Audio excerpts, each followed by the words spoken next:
That's just a cheap beer. Hello, folks. Tonight we're doing a William Kepley production. His idea was called the Legacy Beer Hall of Fame. And William, can you explain what that means, legacy beer? Although John Sharon kind of came up with the idea, but he doesn't really do the videos anymore. It's sort of a catch-all phrase for the beers that were popular up through the 1970s and 1980s. What we would consider beers, traditional standard beers, before the light beer category became a separate offspring of the regular beers. And I said Hall of Fame because it's summertime, beer and baseball go together like hand in hand. And I thought it, might be a good time to sort of, and I picked 5 in my inaugural class because there were 5 inductees in the original Baseball Hall of Fame in 1936. So I went with 5. Okay. Now look, I have a little bit of a different definition than you have, okay? You just clear up what I've got as far as my definition. I think a legacy beer is any old-time beer that has been... Who's got the background noise problem? Well, I'll try to moderate that. I'll tell you it's not me. Yeah, that's been drunk for years. And let me try something here. I think I know what the culprit is. If you get muted, don't feel funny. You can always unmute yourself. We're just trying to track down the issue. All right. That people have drunk for years and even decades. Oh yeah, there we go. There's the problem. Thought so. Thought so.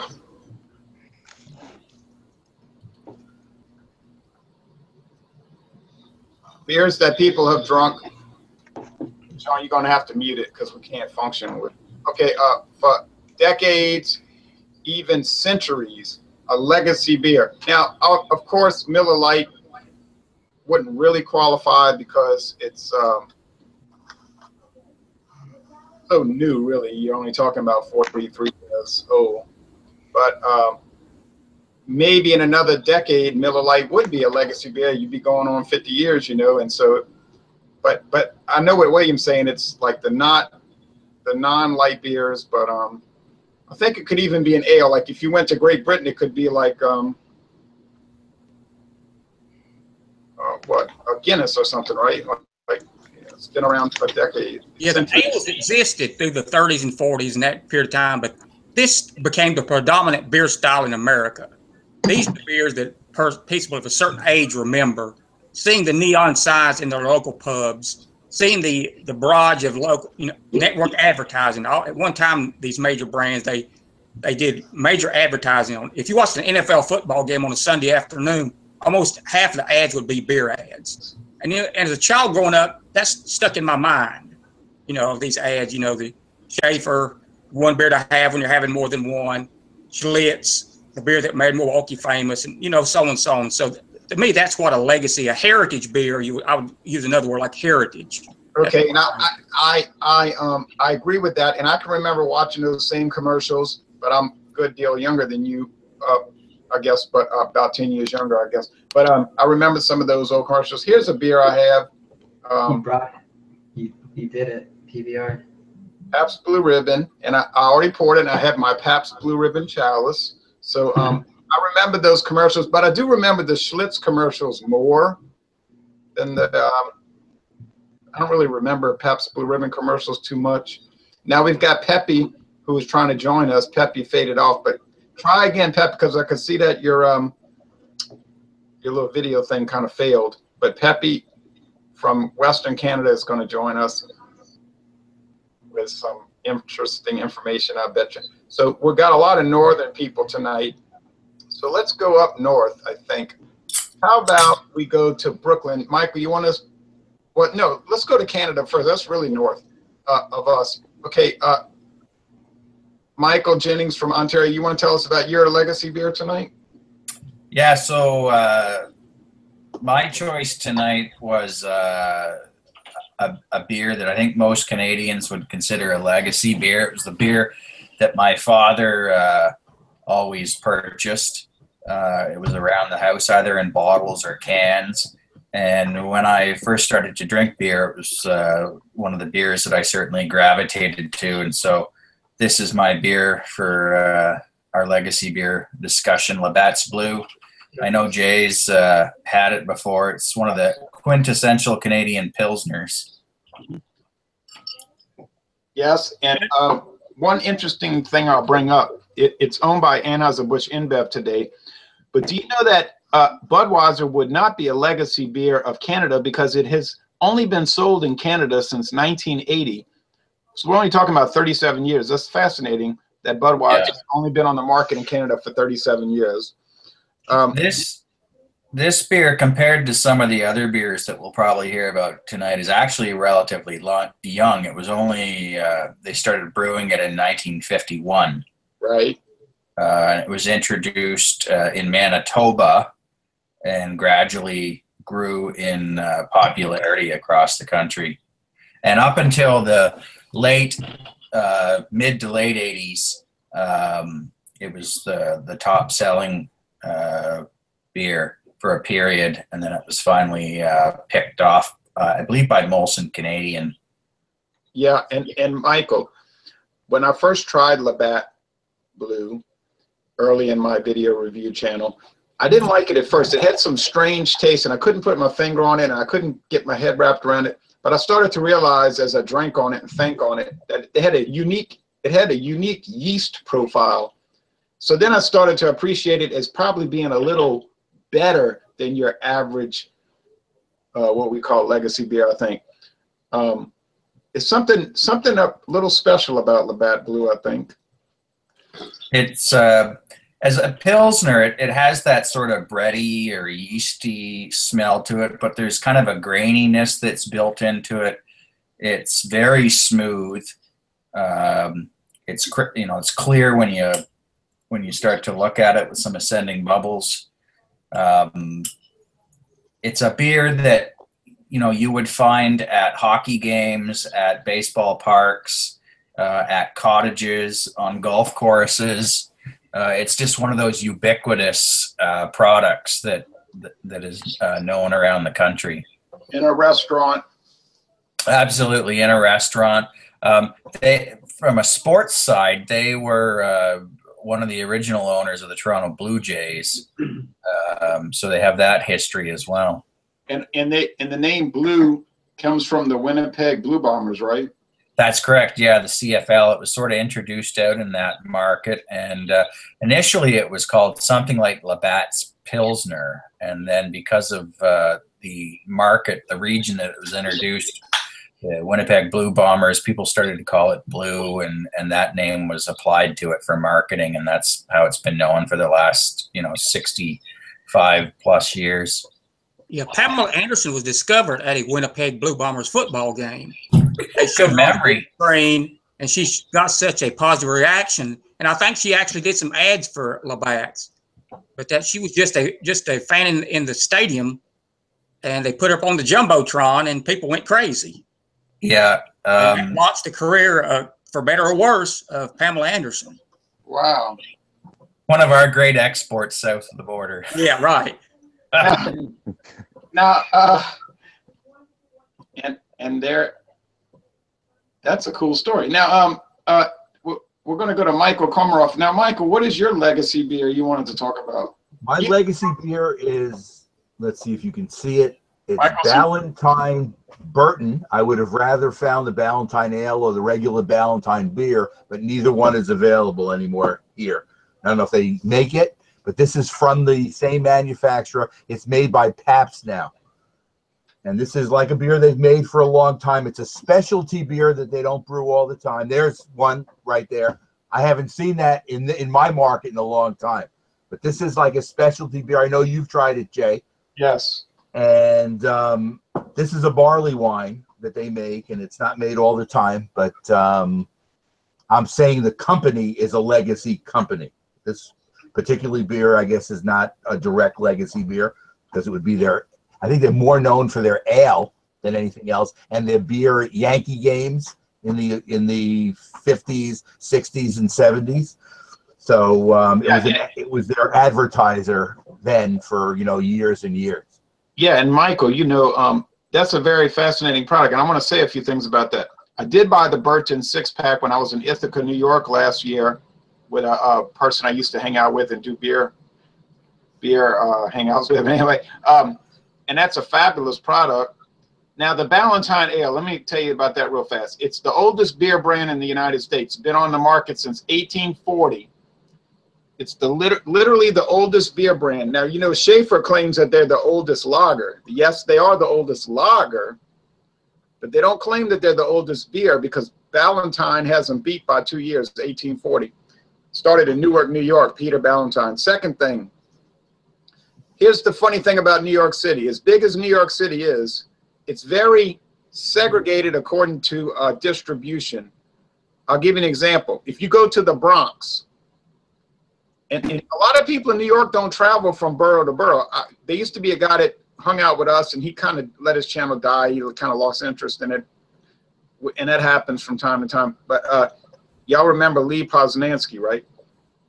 We were talking about the Bronx, and he was telling me, "I've never been to that place." I said, "Well, you live right there in Queens." He said, "Yeah, but I've never been to the Bronx." But he's been to Miami, and Florida 1,000 times, seemed like. But if you go to the Bronx, New York, there's the most. Oh boy, we know. John just drifted into. Sean is the coolest guy to hang out with, unless you're hanging out with him online. Then it ain't.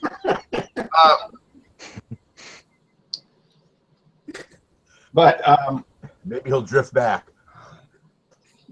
Yeah, without background noise. But if you go to the Bronx, and I've been to the Bronx many times, and you walk around the Bronx, the most popular beer, besides Bud Light, of course, is Ballantine. They have it in 40-ounce bottles, 22-ounce bottles. The tall can I showed you, the pint can, they've got it in 12-ounce bottles and 12-ounce cans in all varieties of packs, 6-packs, 12-packs, 30-packs. So if you are brave enough and you want to go to the Bronx, you might check that out. You'd be surprised. And I was just there but 2 years ago, and it was all over. Ballantine Ale. And it originated in Newark, New Jersey. Okay, let's see. Going on to Dr. Dave was going to tell us about 2 legacy brands in his background. Dr. Dave has his anti-T&H glasses on. My legacy beers here tonight are very near and dear to my heart because my father used to love his Rolling Rock premium beer brewed with pure mountain spring water. Okay, that's when it was brewed in Latrobe, Pennsylvania, and now AB InBev came in. They closed that plant down. I'm not quite sure where it's brewed, but yeah, my dad loved that Rolling Rock. Plus, he brewed his own beer, which tasted much better than the Rolling Rock, but I don't know. I guess it was too much work for him. He didn't want to continue. He had the big 10-gallon crock pot, you know what I mean? Yeah. Now, the other beer that I really like, I enjoy this beer, which is unusual for me because I kind of shy away from macro lagers, but Schlitz Brewing Company. That was my grandfather's beer. Oh, right. And we actually brewed that here in Cleveland up on East 105th Street and Wade Park Oval for many, many years. We had that brewery was operational, and then I don't know what happened.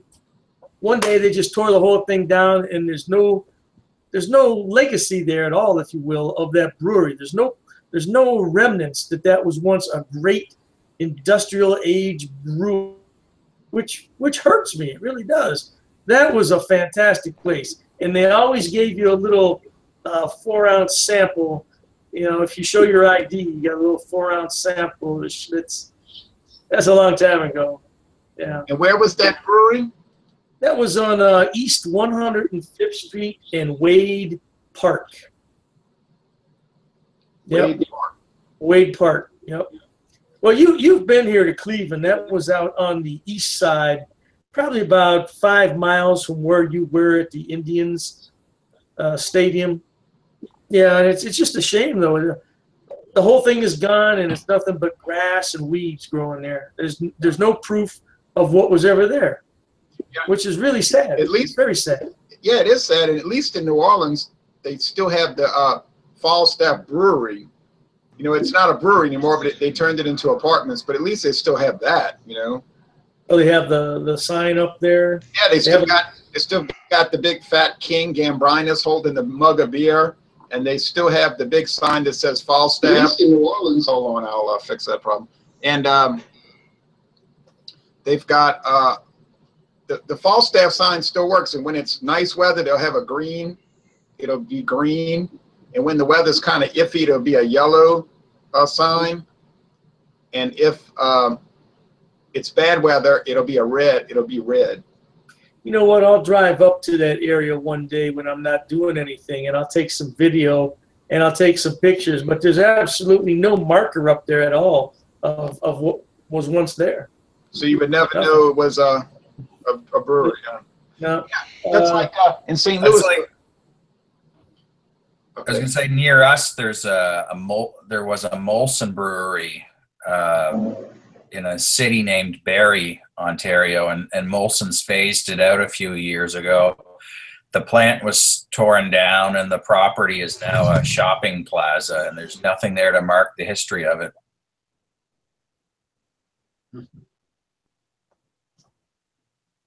Goes, nobody will ever know what was there.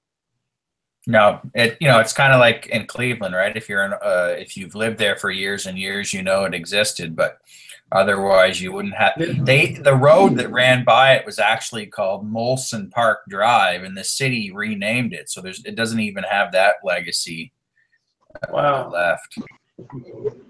We lost Ron. I don't know what's. Oh God. Hello. Can anybody hear me? Hi, John. Yeah. Going on, John? Can y'all hear me? Hello. Gotcha. Can you hear me? Yes. Yeah, I can hear you. Okay. I don't know what's going on. I'm gonna shoot this damn laptop. I don't think it's the laptop. I think it's operator error. Oh. Yeah. Dr. Dave called him lucky. Ouch, Dave. Ouch. Straightforward, man. When you get to be an old guy, you can get away with stuff like that. You know? Yeah. Yeah, I'll drink to that, baby. Yeah, I'll drink to that too. No, it's probably your internet connection. You have a wireless. You have a Wi-Fi. I have wireless at home. Yes, I do. Wireless. That's kind of the problem right there. Yeah. It's doing last week, so it wasn't doing this last week, so I don't know what's going on. You have a wireless. You have a Wi-Fi. Wireless at home. Yes, I do. Wireless. That's kind of the problem right there. Yeah. It's doing last week, so it wasn't doing this last week, so I don't know what's going on. Really bad echo. Wow. Yes, I do. Wireless. Sounds like someone's playing this on YouTube as background. Yeah. What happened to Jay? Where did Jay go? Jay is missing. He left.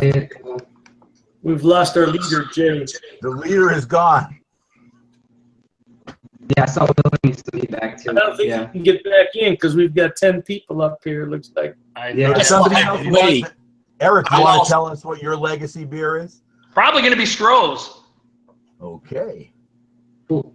Now, granted, I don't know a whole lot about Stroh's, but I do know that very recently, within the last, I guess maybe 2 years, they've started brewing back in Detroit again after a long, I guess it's been quite a bit of a long hiatus now. Some of you older guys could probably attest to that more than I could. I just started my YouTube channel doing these beer reviews almost like 2 years ago. So some of the other folks on here could probably attest to Stroh's being in Detroit at one point, then see some production and then coming back again. Yeah, Stroh's purchased Schlitz when Schlitz fell into demise. And it was the old story. They say the men tried to take the whale on.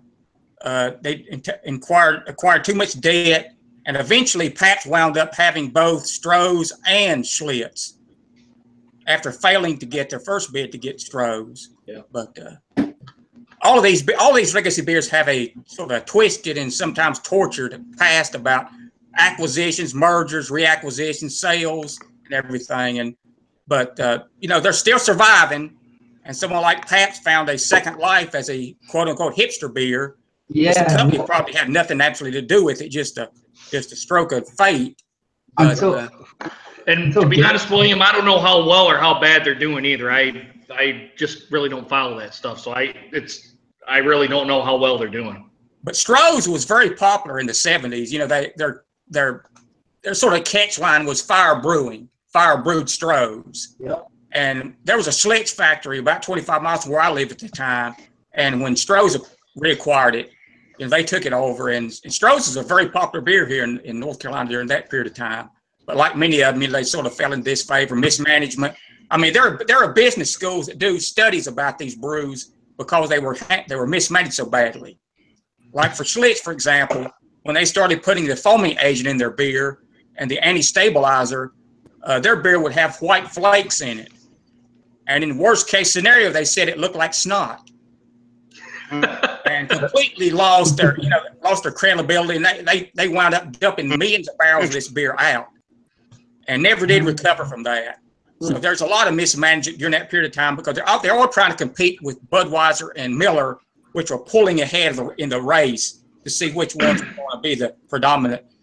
Coors had it figured out. They said there are only 3 of these breweries eventually, and we want to be one of the 3. And Coors sort of played it, more conservatively, and they wound up being one of the 3. Although during the 70s they were a cult status beer, which you couldn't buy east of the Mississippi. Right. And